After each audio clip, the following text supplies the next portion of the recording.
Photocopy and photocopier examination. As in the case of typewritten documents, photocopied documents may contain elements likely to identify the source of original documents, the model machine if one has been identified. What can be determined from copy machine identification? First, identify a specific copy machine that produces a photocopy. Second, trace a copy machine that produces a color photocopy. Third, identify the photocopy prices used to make a photocopy.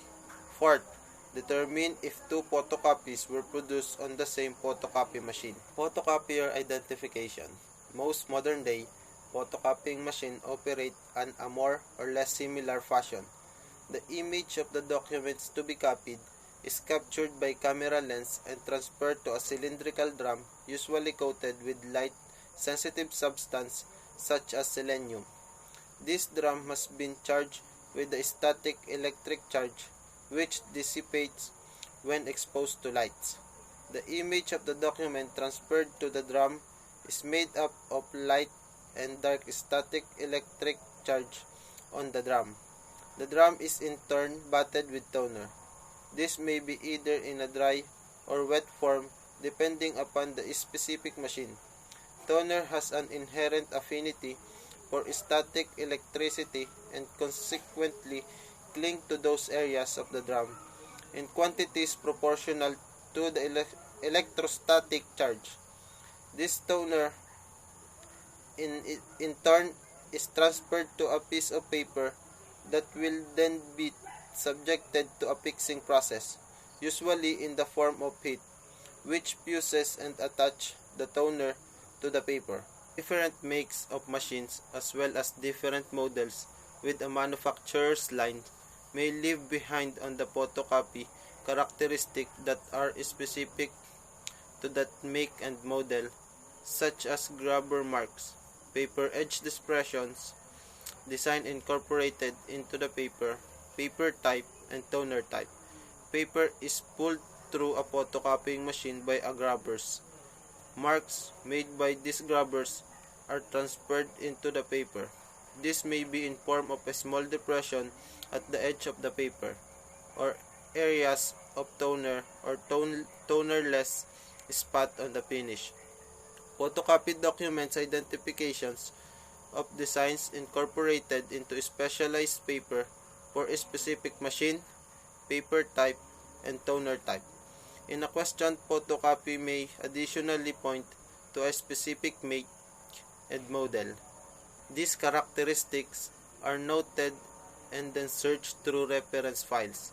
At times highly definitive opinions as to make and model are possible. This database of reference material must continually be updated because of the short life of most photocopier models and almost daily introduction of new models and technology. Obviously, if questioned photocopy is a second, third, or more generation removed from original documents, and if two or more different photocopy machines have been used in its lineage, the examination is more difficult, and the definitiveness of the opinions is greatly lessened.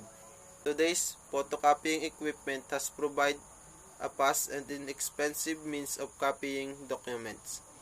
It used to be easier to identify and classify photocopier by copying process. Some of these are thermographic transfer, electrostatic, gelatin transfer process, and diffusion transfer. Or you could search out various trash, marks, and other peculiarities characteristic of the reproducing and transport mechanisms. Today, dry photocopy system provide different and often more difficult problems for the questioned document examiner.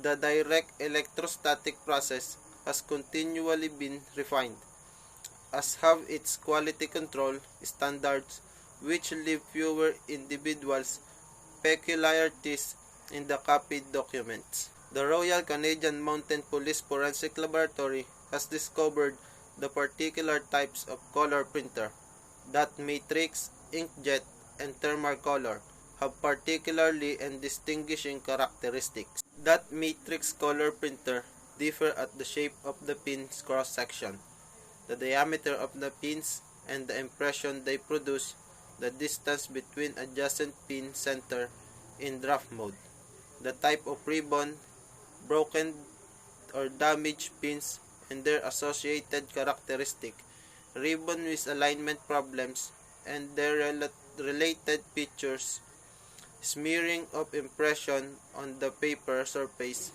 and the effect of color banding.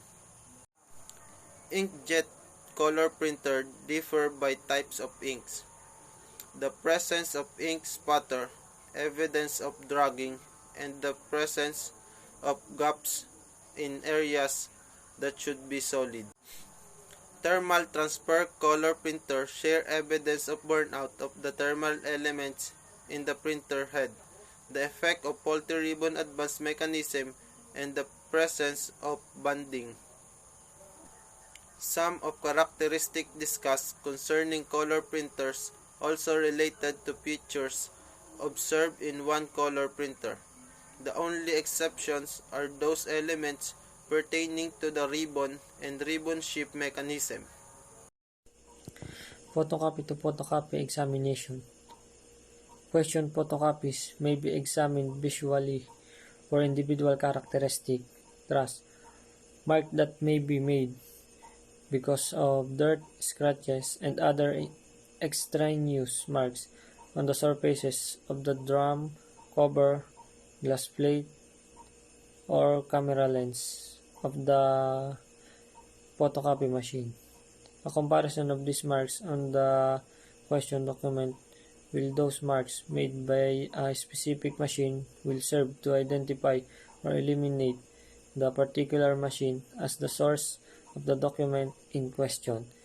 Similarly, side-by-side comparison of two or more question photocopies may reveal if they are the product of photocopy machine, as in photocopier identification, multiple generation of copies, and more than one photocopy machine involved will severely limit the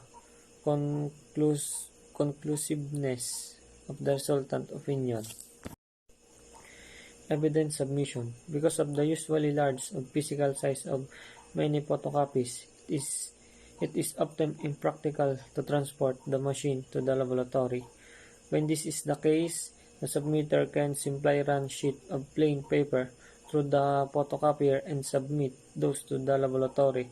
It should be noted that the photosensitive drum of some machines may copy 3 or more sheets of paper before it has made a complete revolution. For this reason, it is advisable to run of less 10 sheets of paper through its suspect machine.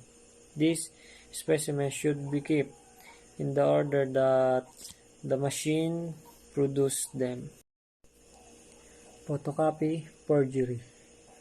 When the document examiner undertakes the examination of a photocopy in pursuit of a determination as the genuineness of the original signature as represented by the photocopy, this examination must necessarily include significant truth as to the possibility that a genuine signature can be affixed to a fraudulent document and the composite or face-up photocopy. This may result is what would appear to be a photocopy of an original document bearing a genuine signature. The same may be true of any other portion of photocopy. Is not limited to just the signature. Photocopies can be prepared from a composite of parts of 2 or more documents which, when combined, can appear to be a reproduction of a single document. The resultant copy, made from composites, may or may not display those characteristics indicative of its production from two or more document sources. Indication of spuriousness may take the form of misaligned typing, different fonts and different font size, misaligned preprinted matter, incorrect vertical, horizontal, and margin spacing, shadowing in the joint areas, disproportionate area size, different preprinted matters and ink densities, and missing portion of writing or printing covered by the face up to closely trimmed or masked by a opaque fluid. Additionally, it makes be that the trust mark described in the section on the photocopier examinations surrounding the signature are the greater or lesser quantity than those on the remainder of the document. This is especially true if either the model signature or the document to be used in the face-up was itself a photocopy. The best indication of what may be a fraudulent photocopy is when the original document has disappeared or has been misplaced. Even when none of this indication of photocopy forgery are present, the prudent document examiner that issues an opinion about the authenticity of a signature or an entire disputed document, where the submitted evidence is a photocopy, will qualify that opinion. This is in the form of a statement that the opinion is predicated upon the questioned document being a true and accurate reproduction of the original document. Many examiners go further by including a statement in the report of findings that founds the accuracy of opinions involving photocopies upon viewing the original documents prior to any court testimony. Understandably, there are many document examiners or employing laboratories that will refuse submission of examination of disputed documents that are not original. While this posture is certainly safe, it may not serve the best interests of justice. Each day our society becomes further immersed in machine-copied documents. The contemporaneous photocopy machine is quite capable of producing sharp, clear copies that may rival photographs. Even some of the more modern facsimiles machines have the capability to transmit sharp images that rival the photocopy machine of only a few years ago. Examination of photocopies. This information sheet is designed to aid in understanding the capabilities of the forensic document examiner with regard to the examination involving photocopies. It is divided into two parts. The first addresses the limitation of photocopies insofar as the examination of document problem. The second discusses the identifiability of photocopies themselves. Examination of problems from photocopies. While it is possible to make examination and report on problems of handwriting, signatures, typewriting, and other such matters from photocopy reproductions rather than original documents. In most cases, the original is preferably for a variety of reasons. Most reports, verbal or written, based on studies utilizing copies are rendered as qualified as certain evidence may be difficult or impossible to observe from these reproductions. Dito naman is posibilidad daw na makagawa ng examination through handwriting, signatures, typewriting at iba pang bagay na photocopy. Reproduction at through this case, it is difficult or impossible na obserbahan ang ganitong reproduction. If examination of question or dispute material must be made, preliminarily or exclusively from photocopies, it is important that the clearest reproduction be made available for such examination. That clearest copies are generally those which were made directly from the original. Kung gagawa naman ng exam through the photocopy reproduction, dapat ay naintindihan ang ginagawa o gagawin. As a reproduction from microfilm or microfiche tend to be lesser quality than standard photocopies. Oftentimes, it is advantageous to arrange from examination of the original microfilm or a viewing device. Sa mga pamagitan daw ng mga microfilm or microfiche, mas mababawasan daw ang kalidad ng photocopy through the microfilm and ay maaaring makita at obserbahan ang microfilm reproduction. Signature and other handwriting identification problems examined from photocopies allow examination of individual letters from connection between letters and general appearance in many cases, but limit that ability of the forensic documents examiners of observed evidence such as speed execution, lips of the writing instrument, possess of the writing instrument, and other important evidence. Sa pamamagitan naman daw ng signature or other handwriting, mas mapapadali daw ang bawat individual na makita o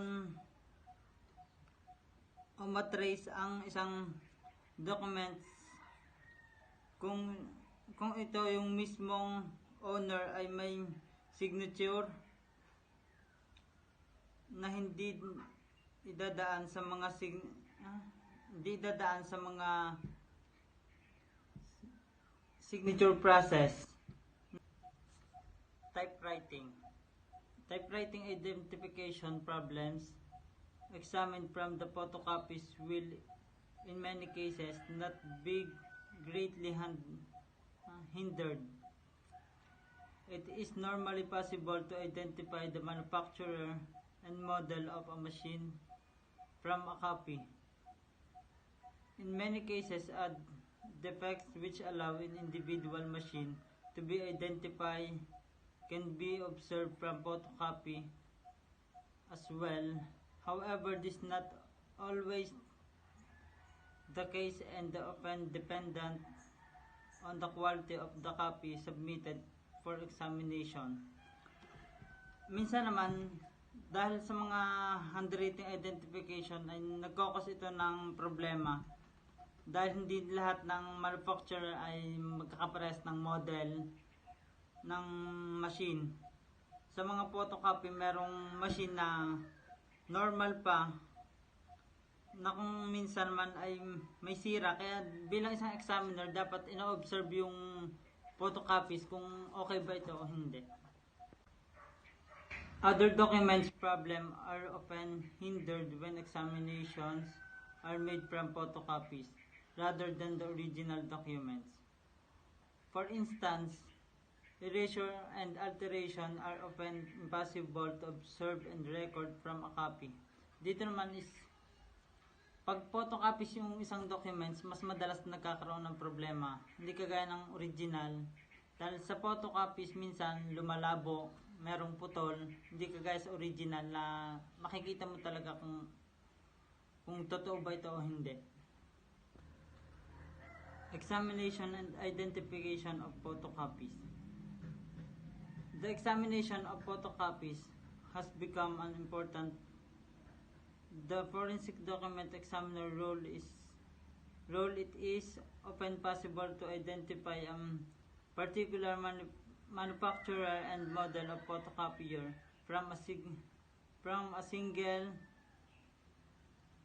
reproduction made from that machine. More often and more important in many problems, the identification of an individual machine is possible.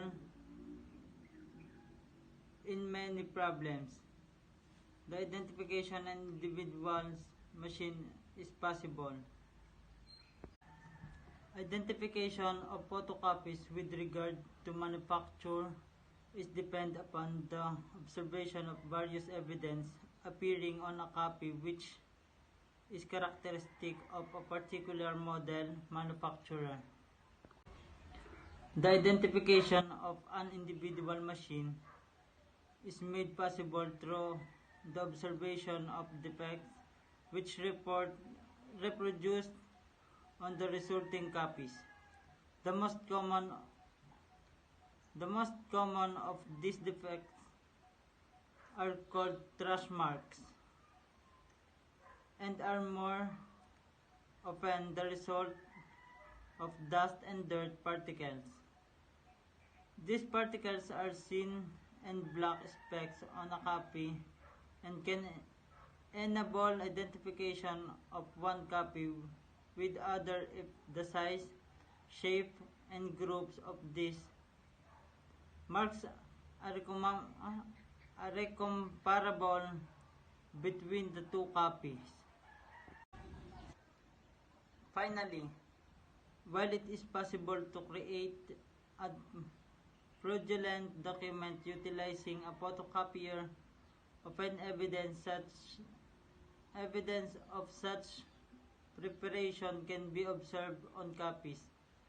The pasting of a genuine signature from other documents into documents which it never appeared, and the photocopying the paste up can sometimes be detected from resulting copy. Question photocopies. One of the most common questions from the field involves photocopies of the documents. An investigator typically has a photocopy and needs to know if the writer of a signature on the copy can be identified. The questions posed by the investigator is, do you examine photocopies or do I have to get the original? Contrary to popular belief, the laboratory will examine photocopies, handwritten entries. We will examine anything you send. The probability of getting the answer you want is dependent upon the quality of the document you send in for examination. No copy, however it was produced, is as good as the original.